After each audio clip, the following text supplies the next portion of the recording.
January 1st of this year, veterans diagnosed with a wide range of issues from high blood pressure to prostate cancer finally began getting benefits from the VA.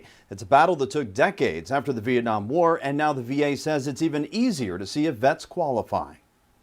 Distance offshore depended on what target at which we were firing at any given time. Rex Settlemore is a retired U.S. Navy captain. When I sat down with him in his living room February 13th of 2019, he was frustrated over a Veterans Affairs system that didn't want to acknowledge so-called blue water veterans. I had a very close friend who died from Agent Orange symptoms at the age of 55. He certainly did not die of aging symptoms. The battle over benefits were directly tied to the exposure to defoliants like Agent Orange. Before the final ruling, Vietnam War service members on the ground were presumed to be contaminated by it.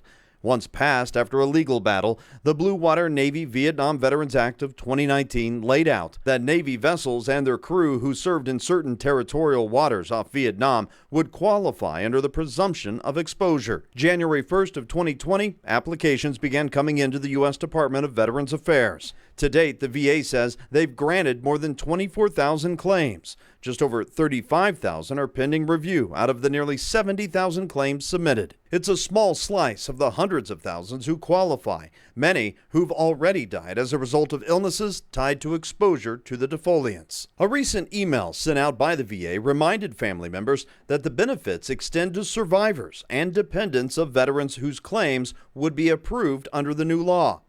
There's also a new partnership between the VA and the National Archives and Records Administration, digitizing more than 29 million Navy and Coast Guard deck logs and other detailed information into a database to help identify veterans who were in these territorial waters. It was an extremely positive action on the part of the Federal Circuit. Captain Settlemore was recently diagnosed with prostate cancer. He reached out via email to let me know about the diagnosis and to share a message to encourage Vietnam Blue Water veterans to quickly follow through with the VA if they are experiencing any of the 14 presumptive conditions associated with exposure to Agent Orange.